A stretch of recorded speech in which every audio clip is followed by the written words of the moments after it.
Studio microphone, alright, buckle up, because this courtroom drama is wild. We're diving into the case of Reginald Tyrone Green, a man accused of unauthorized vehicle use of his own parents' car. Yep, you heard that right, a family feud turned felony. And it only gets messier. Between cold food, family disagreements, and a full-on legal spiral, this one's a roller coaster. But here's where it gets deeper: deferred adjudication, probation violations, and a judge who's clearly losing patience. Stay tuned, because by the end of this hearing, everything you thought you knew about this case might flip on its head. The thing is with Reginald is with his kids. His kids are more important to him. His wife used his kids to keep him from seeing. No one wants to see that. He's a person that gives assurance. He's a hard worker. Defense, Daniel Cranbrook for the defense. are you Mr. Green? Yes, You understand you're charged with unauthorized use of a vehicle. That's a state jail felony. Range of punishment is anywhere from 180 days up to 2 years in the state jail facility and up to a $10,000 fine. Did you understand? Yes, Did you sir. understand if the court were to grant your application for deferred adjudication, if for any reason your deferred adjudication were revoked, the court could fine you guilty up to 2 years in the state jail facility and up to $10,000 fine. Did you understand? Yes, sir. Did you review the plea bargain page with your attorney? Did you understand it? Yes, sir. According to the plea, state recommends deferred adjudication. They're taking in consideration county court cause number 709056, county court cause number 709057. Did you understand that to be the plea? Yes, sir. Outside the agreement, the state is recommending that your community supervision be for a term of 2 years and you not be allowed to operate any motor vehicle without a valid driver's license. Did you understand those were recommendations from the state and the court does not have to follow those recommendations? Yes. Studio microphone, now pause right there. The judge just mentioned deferred adjudication. In plain English, that means Mr. Green's not fully convicted yet. It's like a second chance. The court defers finding guilt as long as he follows the probation terms. But here's the catch: if he messes up, that deferral disappears, and he faces the full sentence. Basically, the court's saying, we'll trust you, but don't break that trust. And as we'll see later, Mr. Green pushes that line a little too far. Vehicle. Yes, ma'am. Do not involve yourself in business transactions with family or friends. If you do, it usually doesn't turn out well. Yes, ma'am.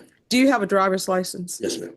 You need to present that to probation. If you don't, you're not allowed to drive. Yes, ma'am. When's the last time you had employment? I'm employed now. Doing what? I'm a supervisor at DirecTV. Oh, okay. Oh, everybody's like said, shh, because they're talking about how the bills keep rising for that, but okay. The court is taking consideration county court cause number 709056, 709057, 2 years deferred adjudication, regular reporting by Zoom or in person, regular random UAs, proof of employment within 30 days, no employment as a home health care provider or with minors, anger management, field visits 1 time per month for 2 months, no driving until valid license is presented to probation, 80 hours of community service restitution. Do you have any children? Yes. Ages? 3, 12, and 10. Do you see them? Yes, every week. All right, parenting classes. Once he completes parenting classes, the community service hours will be deemed satisfied. Is there anything else you need to be successful? All right, know better, do better, okay? Yes, ma'am. All right, who's here? R10024, State versus Reginald Tyrone Green. Can I have parties announced? Those for the state. Andres camping for Mr. Green. And are you Reginald Tyrone Green? Yes. Did you review the documents entitled Motion to Enter Adjudication of Guilt and Revoke Community Supervision and First Amendment Motion to Enter Adjudication of Guilt and Revoke Community Supervision with your attorney? Did you understand it? Yes. Are you the same Reginald Tyrone Green who was placed on deferred adjudication in 2023 CR 10024 for the offense of unauthorized use of a vehicle on April 16, 2025 for a period of 2 years? Is that you? Yes, sir. Studio microphone. This part right here says a lot about mixing family and money, and it never ends well. Mr. Green claims his stepmom filed the complaint without his dad even knowing, over a disagreement about a car payment. The judge's reaction says it all. She's not buying the family drama excuse. And when she warns him about doing business with friends and family, that's not just courtroom talk, that's life advice. Viewers, what do you think? Should family disputes ever reach the courtroom, or was this one doomed from the start? The theft cases, I believe, are shoplifting, not a forceful dispossession. And from what I understand, there may have been some other factors at work, but from our perspective, the decision to request that the state offer Mr. Green the ability to serve some time on the revocation was something that was agreed upon by all parties to help facilitate Mr. Green's getting past all of these incidents. I do believe he has a number of days in custody as credit that we would ask the court to attribute to him. But he has an unauthorized use that he's on probation for April 16, 2025. He doesn't do anything on probation. The only thing he does is pick up another theft case, 21st, 2025. I'm assuming he gets arrested at some point in time for that, gets released, and then in June, he's alleged to have committed another theft of 2025. I just don't think 180 days is appropriate for him because he hasn't done anything on probation other than pick up new offenses. Y'all are dimming the lights.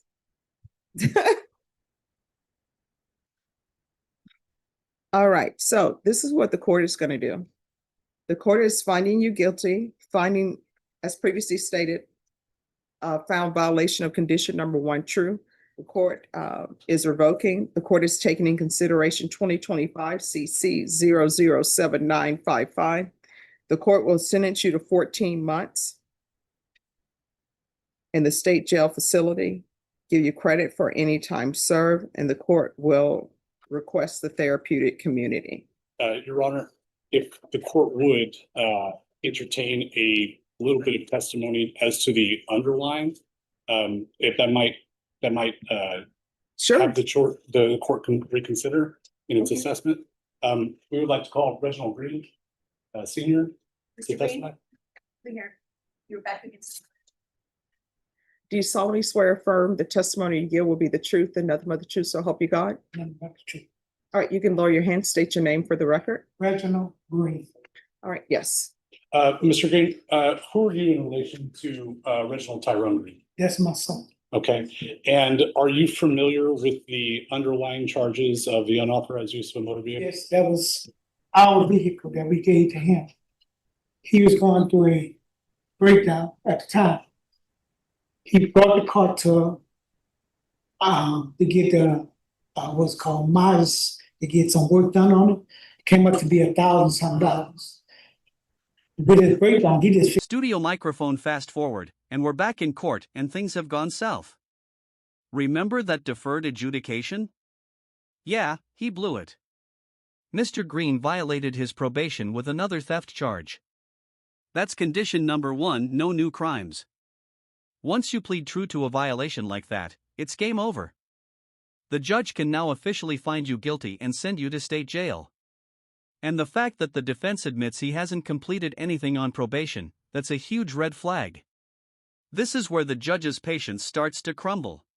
15 months in the state jail facility, give you credit for any time served in the therapeutic community. If your counsel brings proof to the court of mental health issues, proof to the court from your family of some sort of plan, then the court will reconsider if the state has no objection. And I say if the state has no objections because there truly is no legal motion that's a motion to reconsider. Once the court enters a legal sentence, that legal sentence stands. So the state would have to agree to allow the court to reconsider. Do you understand? Yes. All right, thank you. And when do you anticipate having that information? I will get it to the state if I can before the end of the week.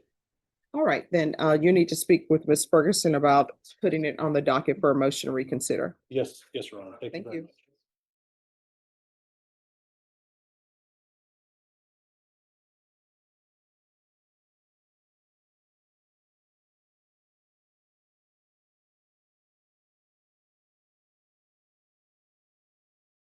Studio microphone, listen closely here, the judge's tone just shifted.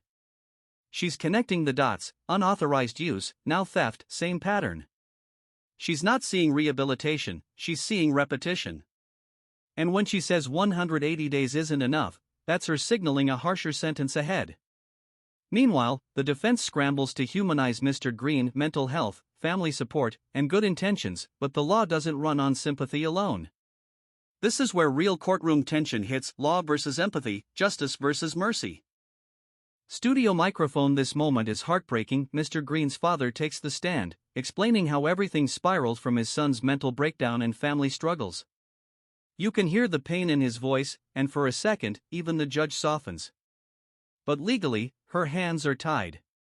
Once probation terms are broken, it's nearly impossible to undo. Still, this testimony shows the human side of the justice system, not just criminals and charges, but real families trying to hold on. Be honest, do you think the court should show leniency when mental health is a factor? Studio microphone, and there it is, the final ruling. The court sentences Mr. Green to 14 months in state jail, with the option to reconsider if proof of mental health treatment is provided. It's a balance of justice and compassion, firm, but not heartless. This case shows how quickly a small mistake, even one rooted in family conflict, can snowball into serious consequences. It's also a reminder that deferred adjudication isn't forgiveness, it's probation on thin ice. Fought Balloon, what's your take? Was the judge too harsh or just doing her job? Let us know in the comments, and if you found this case as jaw-dropping as we did, hit that like button, share this video, and subscribe for more real courtroom breakdowns.